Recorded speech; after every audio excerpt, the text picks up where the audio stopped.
be psychedelic thing. And I said, we have to do that some more. So that's... For over 4 decades, Chrissie Hynde has been the razor-tongued warrior of rock. As frontwoman of the Pretenders, she carved a path few dared to walk, equal parts poetic and pissed off. But now, at 74, she's not just reflecting, she's naming names.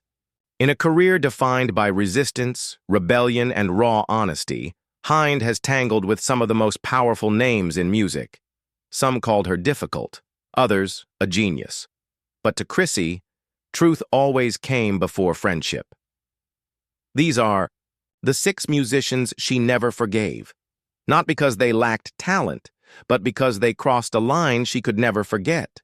There's something about the music industry that rewards arrogance disguised as brilliance, and for Chrissie Hynde, that hypocrisy was intolerable. From the very beginning of her career, she wasn't just battling sexism, she was battling egos. Loud, bloated, fragile egos that hovered in studios, loitered backstage, and ran labels with fists full of cocaine and fake compliments. And among the many faces she encountered, there were a few who lit a specific fire in her. One of the earliest was a fellow rocker from the late 70s punk explosion, a man who'd risen fast on the London scene and burned even quicker, known more for his eyeliner and sneer than his actual substance. Chrissie saw right through him. She saw how the press fawned over his angst, but in private he belittled women, mocked bands like hers, and once told her that punk wasn't for chicks. That moment stuck with her. She never named him publicly in early interviews, but her eyes would narrow whenever his name came up. Over time, insiders put the pieces together. He was later accused of more serious offenses, none of which surprised Chrissie. To her, the real rot in music wasn't the commercial machine. It was the predators hiding in punk clubs, pretending to be rebels. But the hate wasn't always reserved for creeps and misogynists. Sometimes it was about betrayal. In the early 80s, the Pretenders were flying high, and Hynde found herself collaborating with artists she admired. One in particular, a brilliant American guitarist from a huge blues rock band, had been one of her idols.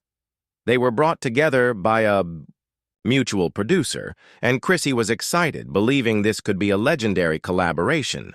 But the studio sessions were a disaster. He dismissed her songwriting as too emotional, and he openly mocked her ideas. The worst part? He referred to her as the girl instead of by her name in front of the entire room. Chrissie never confronted him publicly, but years later, in an unfiltered podcast interview, she said, "There are some men who never grew up. They just got older and more famous." Fans connected the dots. And then there was the pop star, the one who tried to rewrite her lyrics without asking. He was at the height of his MTV-fueled fame in the late 80s, known for his flashy suits and polished funk pop.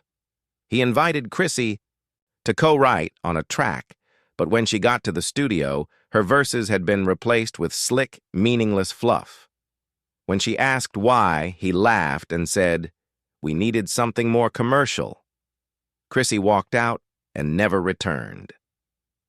Years later, when asked about that incident, she said, "He wasn't a musician, he was a brand." The betrayal stung not because of the lost song, but because he'd reduced her to a name on a track list, stripping her voice from her own words.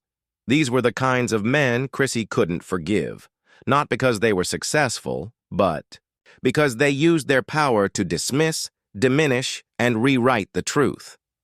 To her, music was never about fame. It was a sacred fight. She once said, "Every note I sang, I bled for, so don't tell me to make it catchy." What makes her story unique is that she never chased headlines with her grudges. She didn't feud for press. She didn't diss people in tabloids. She waited. She watched. And when she finally spoke, it was on her terms. And that's exactly what makes her list so devastating, because it's not fueled by jealousy. It's fueled by memory, principle, and pain. For Chrissie Hynde, speaking out was never about cheap shots or media drama. It was about survival. But when she finally did snap, she made sure the impact was permanent. The punk world had its codes. Don't sell out, don't play dumb, and don't disrespect the craft. But there were always musicians who violated every one of those unwritten laws. And for Chrissie, calling them out wasn't optional. It was a moral obligation. One of the most infamous examples came during a live BBC radio interview in the late 90s, when Chrissie was asked what she thought of a certain Britpop frontman who had recently taken jabs at older punk bands, mocking their relevance. Chrissie didn't even flinch. She said, "He's a tourist in leather pants. He doesn't bleed for what he sings."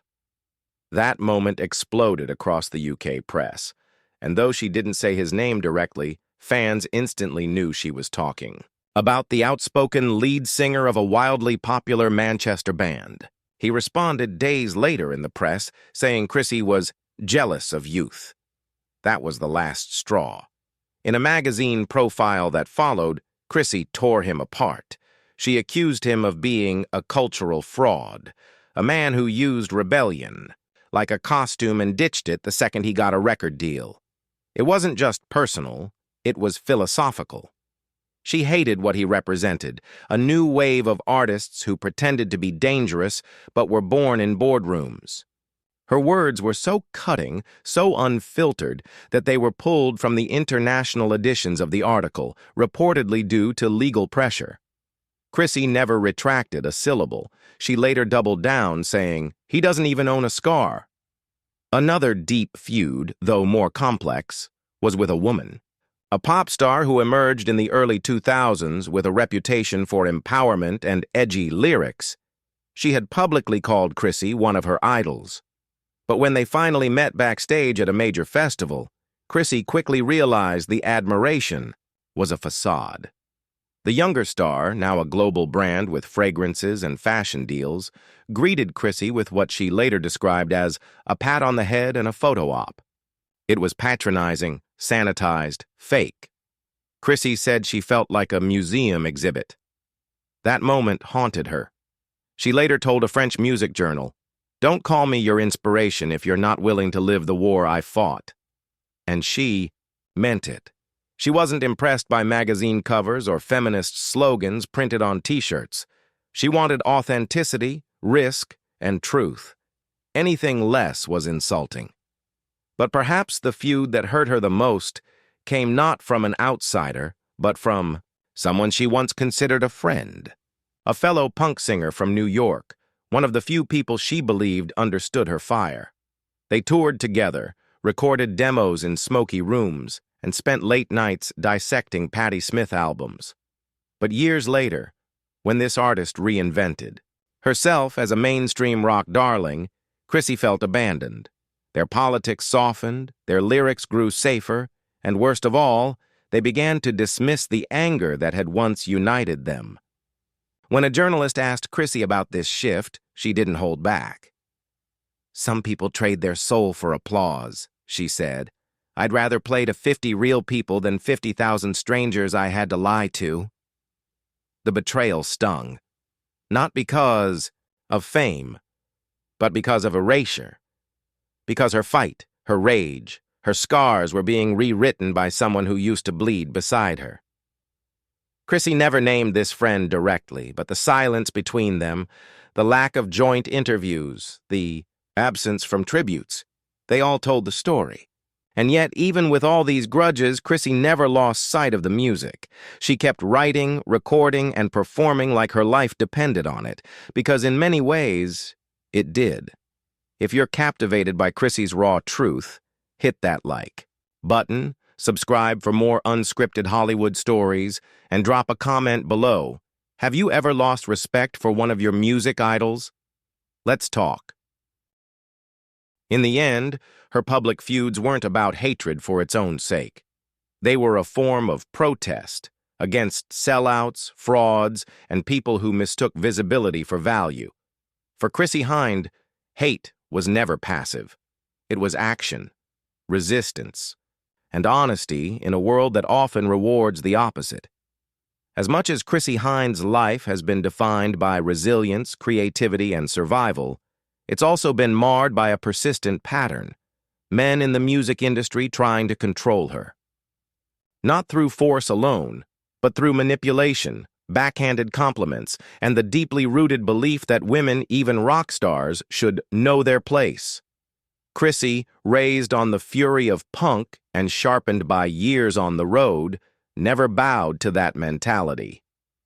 And among the 6 musicians she's openly, or thinly, condemned in interviews over the years, several were men who didn't just get under her skin, but actively tried to rewrite her identity.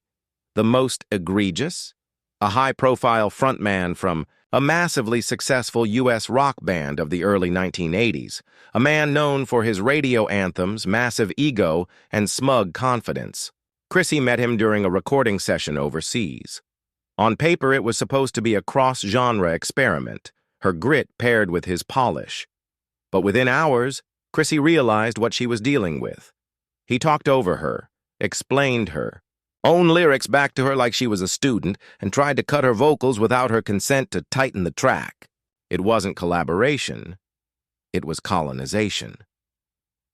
Chrissie didn't say a word in the moment. She finished the session, packed her bag, and walked out.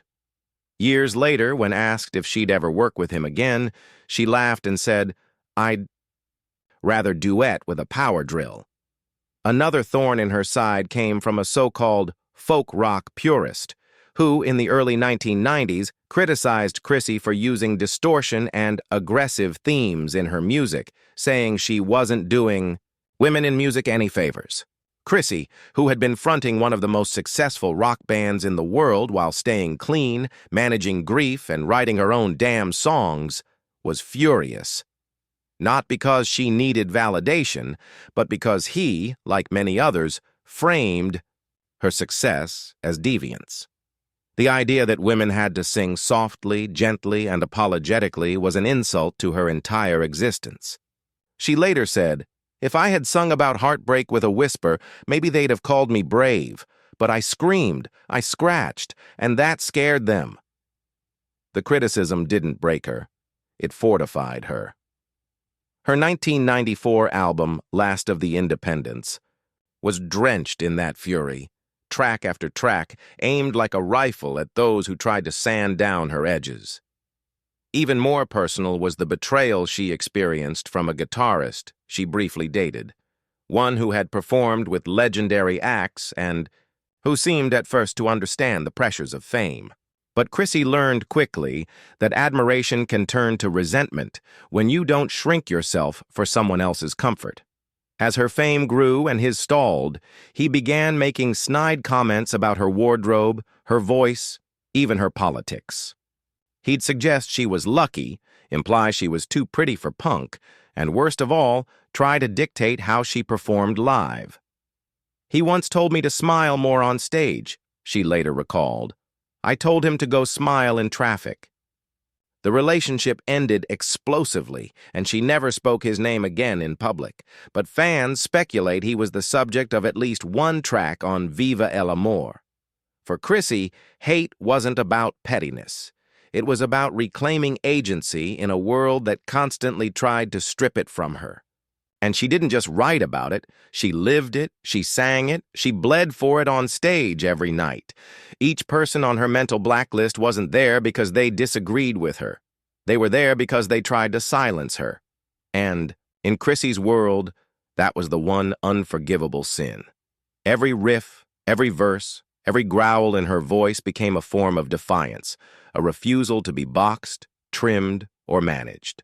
She became her own engine, her own compass, and her own label of authenticity. She didn't just make music, she fought for the right to make it without compromise. And the musicians who hated that about her, the ones who called her difficult, abrasive, or hard to work with, they never stood a chance of understanding her. But she understood them. And when the time came, she named them not with tabloid scandals, but with songs, interviews, and a silence louder than any chorus. Time has a strange way of peeling back the layers of rage, pain, and ego that dominate. A life in rock and roll. For Chrissie Hynde, who's now entered her 70s with more fire than most musicians half her age, There's a sense of clarity that comes with reflection, but it's not forgiveness for everyone. Some she's let go, others she's kept in a permanent emotional vault, never to be reopened. And while she's still cryptic about the names of all 6 musicians she hated most, her words, her actions, and the silences between them have told the world everything it needed to know. Those lucky enough to be forgiven, those who made mistakes but showed growth, earned back her cautious trust. One was a fellow punk legend who had once mocked her openly in an interview, calling her too serious for a scene that was supposed to be fun. Years later, after his own public meltdown and years out of the spotlight, he reached out to Chrissie with a handwritten letter. No public posturing, no PR campaign. Just an honest apology. And she forgave him. Not because she needed to, but because she believed in change when it came without ego. If you're willing to bleed for the truth, then you've earned a second listen, she said in a 2018 interview. But not all wounds healed so neatly. There was one in particular, a stadium-selling icon whose name she still refuses to say. She's hinted in songs, made passing comments in documentaries, but always stops short of full exposure. Some names aren't worth repeating, she once muttered during a radio interview. What he did, according to insiders, wasn't criminal, but deeply personal. He tried to erase her from a collaboration they had started together in the early 90s. When the project was finally released, her name was buried in the liner notes, and her creative input was credited to someone else entirely. When she confronted him, he told her, "It's just business." That phrase became a scar. She turned it into a lyric, and when asked about him decades later, she said, "That man taught me that betrayal doesn't always come with a blade. It comes with a handshake." That betrayal marked a turning point. After that, she stopped expecting loyalty in the industry. She built walls, chose her collaborators more carefully, and adopted a zero-tolerance policy for phoniness. It wasn't bitterness, it was armor. Another musician she couldn't forgive was a man who once stood on the same stage as her, opening for the Pretenders, and later used that proximity to mock her in interviews, questioning her talent, her attitude, and her staying power. He dismissed her as a phase of feminism rather than a fixture of rock history. Chrissie didn't fire back with tabloids or Twitter rants. She let his career collapse under its own mediocrity. When he tried to reach out years later through a mutual friend hoping to clear the air, Chrissie declined. "Not every fire deserves to be put out," she said. "Some just need to burn and be remembered." That's the Chrissie Hynde difference. Her hate is never performative. It's not designed for spectacle or headlines. It's surgical, selective, earned. And when she says she hates someone, it's not about emotion. It's about ethics, about crossing a line that violated something sacred to her. The music, the message, and the memories that gave her voice meaning. And still, there's nuance. There's a man she hated in the 80s, one who once tried to control her contract, silence. Her politics and push her into a pop box she never fit. She battled him publicly, called him out, and walked away from a 6-figure record deal. But just 2 years ago, when he was diagnosed with a degenerative illness, she sent flowers. Why? Because despite the feud, he respected her fight. "He tried to cage me," she said, "but at least he never pretended it wasn't a cage." That rare honesty earned a final gesture of peace. Chrissie Hynde's list of the musicians she hated isn't just a list of enemies, it's a map of her values. It tells the story of a woman who never chased comfort, never bowed to politics, and never silenced herself to preserve someone else's ego. At 74, she has become something rare. A survivor who didn't just endure the system. She exposed it, challenged it, and left it changed. The musicians she hated most? They're not footnotes, they're warnings. And Chrissie Hynde is the kind of artist who makes damn sure we never forget them.